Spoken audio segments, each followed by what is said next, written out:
Who will tell Tinubu that he requires much more than a milocon? It is my turn to govern a country like Nigeria. Who will also tell him that we can no longer tell if we're actually fighting corruption, or is it that corruption is fighting us and has held us hostage? How about insecurity? That's why no one they talk about it, because it has now been turned to a ping pong. As every day you hear that our gallant military men have eliminated scores of bandits and Boko Haram. Yet the very next day, even in Abuja, you hear that bandits have ransacked an entire community and kidnapped hundreds of school children or villagers.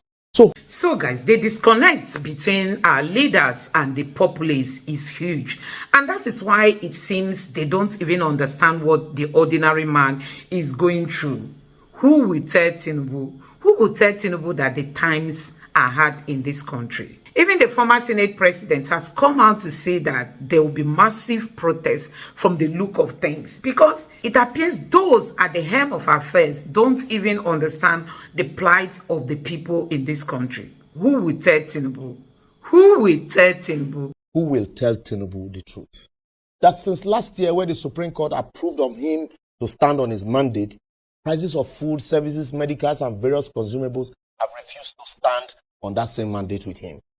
Inflation has gone at 50%, and exchange rate as a parallel market has gone up as more as 100%. As also our eternal debt is rising, and lending rates have gone far beyond the borrower. Prices of fuel and diesel have doubled, as electricity prices have gone far more than 500%. Tomatoes has moved from 250 naira to 2,500 naira, as Gary climbed an all-time high from 800 naira to 2,000 to 2,200 naira.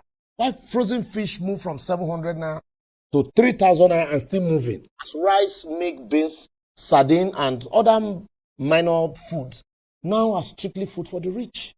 So telling Tinubu that the naira has also refused to stand with him in one place against the dollar is like shouting APC. Who will tell Tinubu that he requires much more than a milocon? It is my turn to govern a country like Nigeria. Who will also tell him that we can no longer tell if we're actually fighting corruption, or is it that corruption is fighting us and has held us hostage? How about insecurity? That's why no one they talk about it, because it has now been turned to a ping pong. As every day you hear that our gallant military men have eliminated scores of bandits and Boko Haram. Yet the very next day, even in Abuja, you hear that bandits have ransacked an entire community and kidnapped hundreds of school children or villagers. So who the heck are we really fighting? But while we salute the effort of our military men, we also tell them, say, this is security thing, don't they look like business for our IO?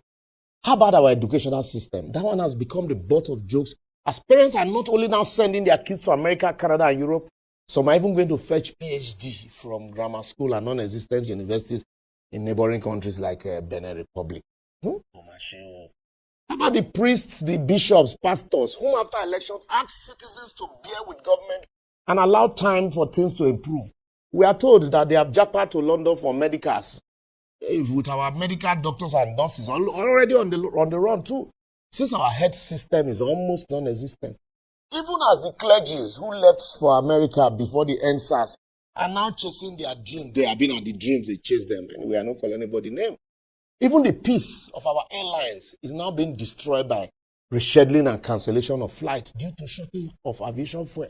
As the airline that used to boom because of their timely departure is also now bringing doom to businessmen whose flights are delayed or cancelled and business opportunities missed these days, despite the fact that there are no roads to anywhere in the country.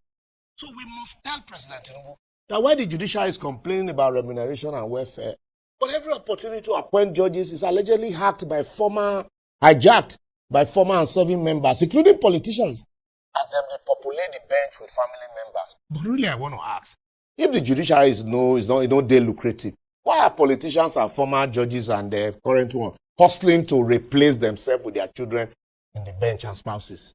Well, I'll leave you to answer that. Please don't forget to help me tell Tinubu, President Tinubu, that as his ministers are giving scorecard, I dare say a lot of them are missing on the reading. And they have nothing to show. He know them, I don't even want to mention name. Even as the legislatures also have nothing to show for 1 year in office, but budget padding and change of national anthem. But who will tell President Tinubu that we can change the national anthem to the old ones? If we can change the national anthem to the old ones, we can also change government official vehicles from this current one to the old 504 Pojo or change to the old fuel price and old foodstuffs, and even change to the old exchange rate. Please also tell him that our problem is not old or new national anthem. As companies are leaving Nigerians in Nigeria in drove due to hardship and policies inconsistencies, and a lot of people are turning to beggar in their own country by the day as a result of hardship. If I mention subsidy is gone, someone will say was never sustainable. But it was sustainable to put more money in the hands of our our governors. It is also sustainable to subsidize the exorbitant lifestyle of members of National Assembly and presidents and glutonic politicians and their families and cronies. It is also sustainable to still inflate contract prices and share palliative that never get to those that is actually meant for. I beg, you also tell me it is sustainable to tell previous government to allow the poor breed, while the same poor is being suffocated by poverty and slaughtered by insecurity under President Tinubu's government. Anyway, everything in Nigeria is sustainable, provided it is not for the benefit of the poor. So I will therefore advocate, the earlier the president handlers begin to tell him the truth, the better for him, his team, and their country. Instead of telling us that the president is putting policies in place that will guarantee ease of doing business and affordable living, while in actual sense, there's nothing on ground to point to the fact that we would soon be out of the wood or even be self-sufficient in agriculture. Since nobody is telling you, President Tinubu, I want to tell you today that the hardship is worse than you can think of or imagine. And remember, you once told us that for Nigeria to be great again, we must vote out PDP. But today, the so-called low-cost years of PDP is now looking like golden years to Nigerians. And some of them are even saying, bring back the PDP. If something drastic is not done, a little spark in our politics, because they're already on strike again now, a little spark might just inflame the entire country worse than the EdSARS. Please, cut down on the list of ministers, employ technology to protect our pipeline, change those at the helm of affairs in NNPC, cut down cost of governance, and plow the funds into critical sectors like food and infrastructure. Just do something now and fast. Otherwise, no say I don't tell you. Well, we can stop here before the situation go increase my already increased blood pressure. But feel free to share and join your voices with us on all our comment sections shown on your screen so that President Tinubu can hear the truth directly from us. And finally, Mr. President, as you celebrate 1 year in office, anyone who tells you that you are doing well or telling you, is not your friend but your enemy. So guys, I'm going to let you watch this video. This man has really taken his time. So guys, I'm going to let you watch this video. This man has really taken his time to analyze the situation of things in Nigeria and came up with this video that is so educative. I mean, there are a lot of information you can gain from this video. And I just keep wondering, does it mean the president does not have people who report to him telling him the reality of what Nigerians are going through on a daily basis? Take a look. So guys, it has got to that point that the ordinary people are angry. Like I've always told you people, that Nigerians are angry. So guys, it has come to that point that Nigerians are willing to express their anger. And this protest that is looming is going to be hot because people are not just going to be protesting with a normal eye, People are going to come out because they are hungry.